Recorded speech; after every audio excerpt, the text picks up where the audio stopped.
The barn has that smell. Old motor oil soaked into wood for 50 years. Hay dust. A faint trace of diesel that never really leaves a place once it gets in. And in the corner, under a tarp that hasn't moved since the man who owned it passed, a tractor. Green paint, faded almost gray on the hood. Tires cracked. A grease gun still hooked on the fender where he left it. Somebody's grandson is going to lift that tarp this spring. He's going to find a 1963 John Deere 4-1 and a story he's never heard. Number 1. John Deere Model 70 Diesel. For close to 30 years before this machine, a John Deere tractor sounded like one specific thing. A slow, lumbering pop, pop, pop, two big cylinders firing in that uneven cadence that gave them the nickname Johnny Poppers. Generations of farmers grew up to that sound. It was as much a part of the rural Midwest as church bells and grain elevators. The Model 70 Diesel killed it. Not the popper itself. Deere kept building two cylinders for a few more years, but the writing was on the wall the day this machine rolled off the Waterloo line in 19. Designed under the direction of Deere's Waterloo engineering team, with Wayne Worthington's diesel engineering group doing the heavy lifting on the power plant, the 70 Diesel gave farmers something they'd never had before in a row crop tractor. A real, factory-built, six-cylinder diesel engine in a machine you could actually use to cultivate corn. The engine displaced 376 cubic inches, 6 cylinders, roughly 51 PTO horsepower on the Nebraska test, which sounds modest now but was significant in '54. Weight came in around 6,500 pounds for the standard configuration. And here's where it gets interesting. Deere couldn't get the diesel to start reliably in cold weather, so the 70 Diesel uses a small gasoline pony motor mounted on the side. You start the pony with a pull rope, let it warm up the diesel's intake, and then engage the big engine. Quirky? Absolutely. Effective? Farmers in North Dakota in February swore by it. Original price was around $2,800. Adjusted for inflation, that's somewhere north of $32,000 in today's money. Production numbers for the diesel variant were modest, under 6,000 units across the run. I'll say something controversial here. The two-cylinder Deeres get all the love at tractor shows. The Model A, the Model B, the row of restored poppers lined up in the morning sun. But the 70 Diesel is the more important machine. It's the bridge. Without it, Deere doesn't make the leap to the new generation tractors of Without that leap, there's no 4020.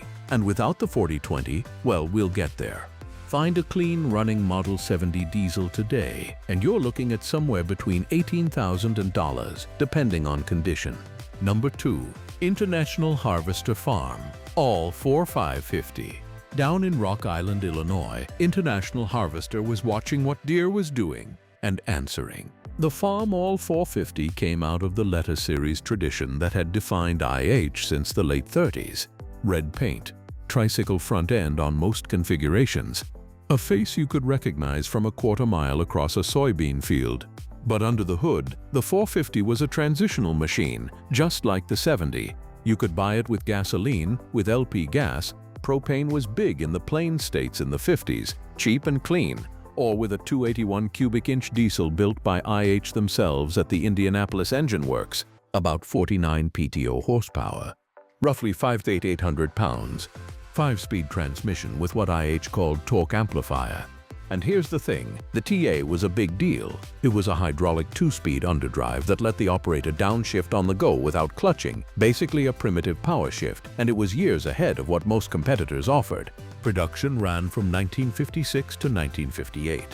Around 27,000 units across all fuel types. Original price was about $3,200 for a base diesel. Call it $36,000 in today's dollars.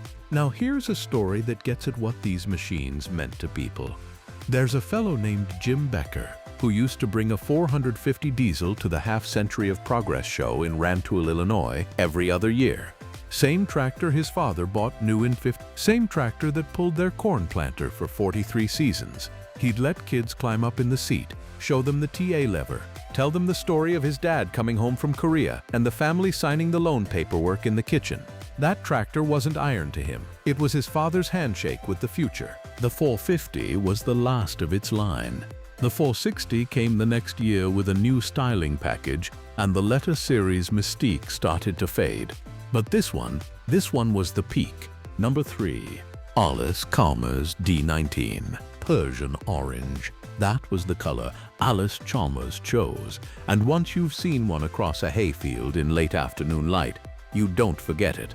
The D19, introduced in 1961, was the machine that briefly made Allis a serious contender in the row crop horsepower race, and then, like Allis itself, it slipped away. The D19 was the first production farm tractor in America to offer a turbocharged diesel as a factory option. Read that again. 1961. Turbocharger from the factory. The engine was a 262 cubic inch six-cylinder, naturally aspirated in the standard version, turbocharged in the upgrade, and the turbo version pushed it from around 67 horsepower to right around 71 on the Nebraska test. The numbers don't sound dramatic, but the principle did. Turbocharging on diesel engines would dominate the next 40 years of farm tractor development, and Allis-Chalmers out of West Allis, Wisconsin, got there first. Weight was around 6,400 pounds. Production ran from 1961 to 1964. Roughly 11,000 units total. Original price around $4,500. Engineering credit goes to a team led by men whose names rarely show up in the history books. Allis didn't celebrate its engineers the way Deere did. Their reward was anonymity and a closed factory. By 1985, the agricultural division was sold to Deutz of Germany, and the Persian orange tractors became collector items almost overnight. I have a soft spot for Allis. Honestly, I think the company built some of the most interesting tractors of the era and never got credit for any of it. The D19 Turbo, the 7000 series later on, the all-crop harvester. These were innovative machines from a company that just couldn't outmarket Deere and IH. A clean D19 Turbo today goes for somewhere between $8,000.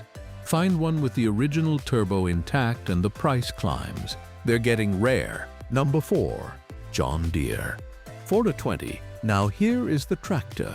If you ask any 10 people who grew up on a Midwestern farm between roughly 1965 and 1985 to name the most important American tractor they ever saw, 8 of them are going to say 40-20. The other 2 are lying, or they're Ford men.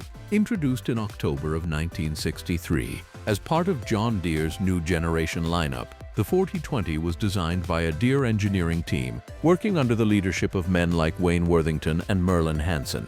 It built on the 40-10 that came before it, the new generation's opening salvo in 1960, and refined every weakness. The 40-20 came with a 44 cubic inch six-cylinder diesel making roughly 91 PTO horsepower on the Nebraska test, weight around 9,000 pounds for the row crop.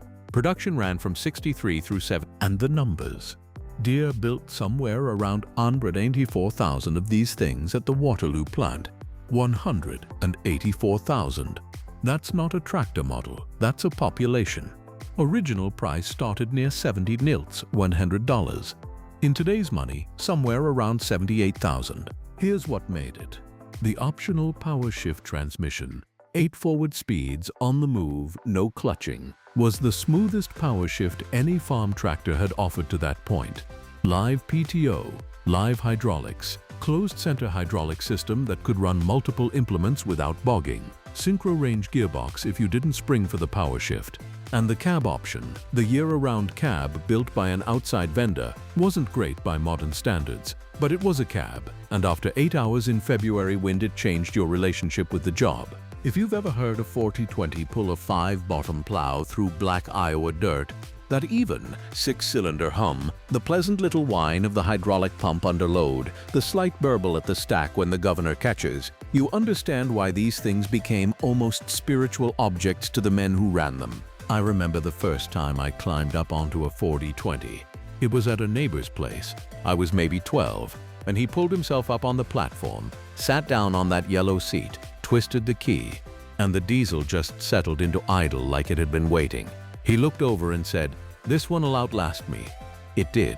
A clean, restored 40-20 diesel with power shift today brings between $25,000. The good ones don't sit on the lot long. Number 5.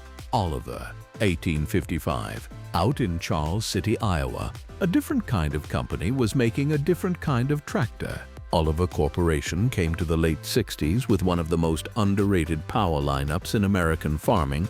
The 1855, introduced in 1969 as part of the second generation of the 50 series, was a serious row crop with a personality. Meadow green paint with bright clover white trim, a 6-cylinder Waukesha-derived diesel, and a hydraulic Hydra power drive that gave you on-the-go shifting between two speed ranges. The 1855 ran a 310 cubic inch diesel making about 98 PTO horsepower, weight around 9,200 pounds. Production from 1969 to 75, roughly 21,000 units built. Here's the thing, Oliver was already gone by the time this tractor was being made. Sort of. The company had been absorbed into White Motor Corporation back in 1960, alongside Cockshut and Minneapolis Molin, in what was supposed to be a great consolidation of mid-sized American tractor makers. White kept the Oliver name on the tractors for marketing reasons so the 1855 was technically a White product wearing Oliver clothes. And the engineers who built it, guys at Charles City who'd been Oliver men for decades, they knew the writing was on the wall. That gives this tractor a certain melancholy, if you're sensitive to that kind of thing. It was made by a company that knew it was being erased, and yet they built it well. The 1855 has a reputation among collectors for being one of the most reliable tractors of its size class in that era. The hydraulic system rarely fails. The engine, if you change the oil, runs forever. Look, the Oliver 1855 will never have the cultural footprint of a 420 or a Farmall. There weren't enough of them, but the people who own them are loyal in a way that's hard to explain to outsiders. There's a tractor show in Pioneer Acres in central Iowa, where the Oliver section is always the friendliest part of the grounds. People bring chairs, they sit, they talk. The tractors just hum in the background like the conversation depends on them. Original price around $9,400. Today, a good one will run you $12,000 to $22,000. Number 6. Steiger Bearcat III. In 1974, the rules changed. Out on a farm near Red Lake Falls, Minnesota, two brothers named Douglas and Maurice Steiger had built their first articulated four-wheel drive tractor in a Quonset hut back in 1957. A homemade green monster they cobbled together because nothing on the market could pull what they needed to pull on prairie ground. By the early 70s, Steiger Tractor was a real company, headquartered in Fargo, North Dakota, building serious four-wheel drive machines that didn't look like anything else in farming. The Bearcat III, introduced in 1974, was a 225 horsepower articulated tractor with a Cummins 855 cubic inch 6-cylinder diesel under the hood, weighing in at roughly 21,000 pounds, and built to pull tillage tools that nobody else's tractors could even hook onto without breaking something. Articulated. That word matters. The tractor bends in the middle. There's no front axle steering. The whole front half pivots against the back half on a hinge, which means power gets to the ground through all four wheels equally, and the turning radius is actually tighter than you'd expect from something the size of a small house. The horsepower wars had begun, and Steiger had drawn first blood. I remember the first time I climbed into a Steiger cab. The whole experience is wrong, in the most wonderful way. You don't sit in a tractor. You sit in a small apartment with controls, wide windows, AC vents, a real seat with armrests, the whole front end of the machine visible through that big curved windshield like you're piloting a bulldozer designed by someone who'd seen the moon landings and gotten ideas. And when that Cummins lights off, it's not a tractor sound. It's heavy equipment. It's commerce. It's the sound of 2,000 acres becoming possible for one family to farm. Original price around $35,000.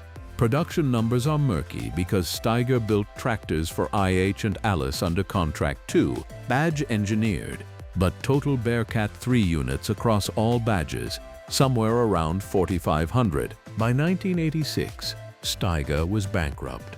Case bought what was left. The brand survived. The company didn't. Number 7. International 1066 Black Stripe. 2 years later, same horsepower war, different battlefield. International Harvester was watching the four-wheel drive market and Deere's row crop dominance and thinking, what if we just build a normal-looking row crop tractor that outpulls everything in its weight class? The answer, in 1976, was the 1066 Black Stripe. The 1066 had been around since 1971. Standard livery was IH red with a white stripe. But for the 1976 model year, IH put out a special edition with a black stripe. And to this day, black stripe is collector shorthand for the cleanest, best-running version of the breed. About 125 PTO horsepower, a 414 cubic inch turbocharged diesel built at IH's own engine plant. Weight around 11,500 pounds. Production of the 1066 ran from 71 through 76, roughly 38,000 total units across the run. Designed by IH's engineering team in Hinsdale, Illinois, with a lot of input from a guy named Jim Tanis, who'd been working on IH's diesel programs since the early 60s. Original price for a 1066 black stripe with cab, about $22,500 in 1976. Here's the thing, the 1066 was probably IH's last truly great tractor before the wheels came off the company. And I mean that almost literally. By the late 70s and early 80s, International Harvester was hemorrhaging money. A long, brutal strike in 1979 and 1980 nearly killed them. The 1980s farm crisis put the bullet in. In November of 1984, IH announced it was selling its agricultural division to Tenneco, parent of J.I. Case. The deal closed in Red and white merged with Case Desert Sand and became Case IH. The 1066 black stripe stands at the edge of that ending. The horsepower wars had a winner and a casualty. Today, a clean 1066 black stripe with original cab runs between $18,000 at auction. Number 8. Massey Ferguson 1155. Same year, different conversation. Massey Ferguson was the global tractor company, Canadian roots, Detroit headquarters, factories in England and France, a worldwide dealer network.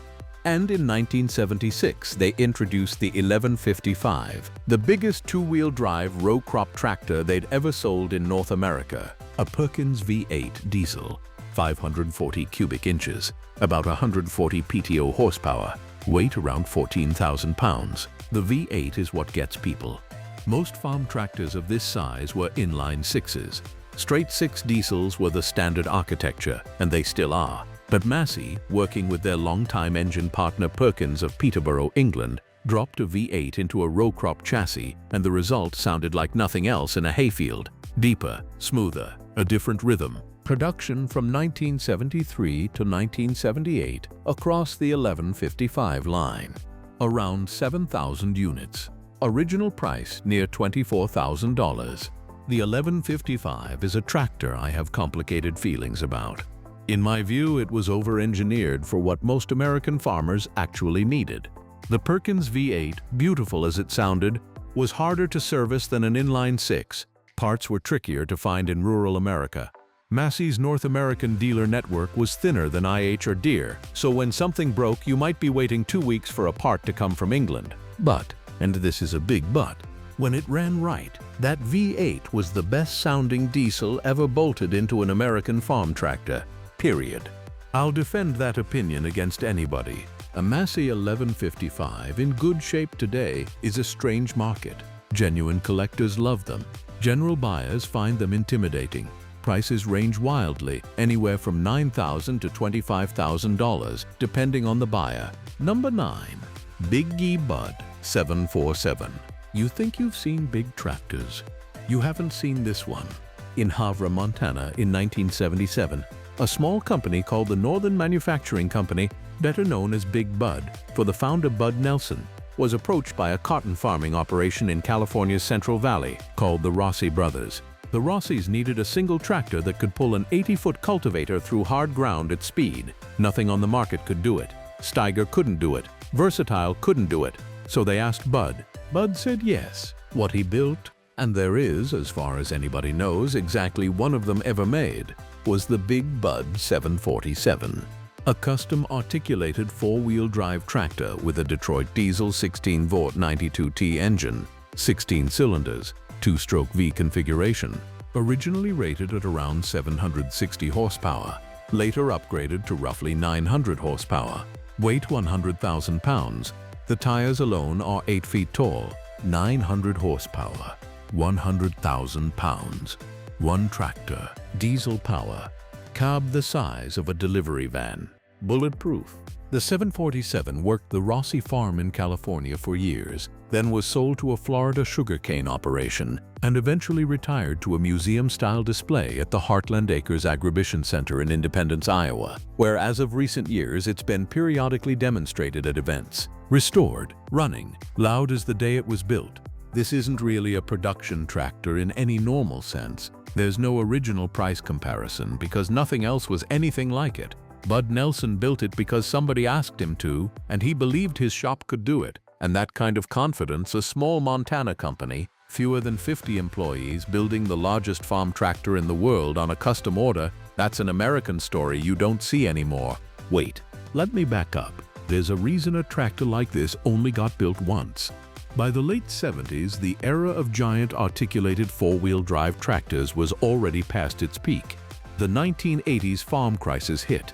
Farmers couldn't buy anything, much less custom 900 horsepower tractors. The 747 became a monument almost the day it was finished. Number 10. John Deere 8400. Skip ahead nearly 20 years. Skip past the farm crisis that wiped out Allis-Chalmers, broke International, mortgaged half the Midwest, and ended the era of the small American tractor company. By the early 1990s, the survivors were Deere, Case IH, Ford New Holland, AGCO, 4 companies where there used to be 20. In 1994, Deere introduced the 8000 series, and the 8400 was the flagship, a 7.6-liter. That's about 466 cubic inch turbocharged 6-cylinder diesel. Roughly 225 PTO horsepower. Power shift transmission with 16 forward speeds, computer-controlled engine management, optional GPS-ready guidance, a cab so insulated and air-suspended that operators reported being able to hold a phone conversation at full throttle without raising their voice, weight around 18,000 pounds, designed at Deere's Waterloo facility under engineering leadership that included Tom Schmidt and a team that had been working on the 8000 series program for nearly 6 years. Original price around $110,000. Production began in late 1994 and ran through 1999, when the 8000T track version and other variants joined the line. Total 8400 production was somewhere around 16,000 units. Here's the thing. By the time the 8400 came out, farming had changed. The independent family farm was being squeezed. Farms were getting bigger. The customer for a 225 horsepower tractor was no longer a guy with a half section and a couple of boys. It was an operation, multiple sections, hired help, computers in the office. The 8400 was the first Deere tractor designed with that customer fully in mind. And honestly, it worked. The 8000 series saved Deere's market position through the lean years and into the early 2000s. They're still running today. Plenty of them with 15,000 hours on the clock and another 10,000 left in them. A clean 8400 today. Low hours runs around $65,000 at farm auction. Higher hour examples down around $35,000. So here's the question. Out there in your barn, or your father's barn, or the barn down the road that hasn't opened in 15 years, which one is sitting under the top? Whose hands did it pass through? Tell me below. These machines aren't done telling stories yet.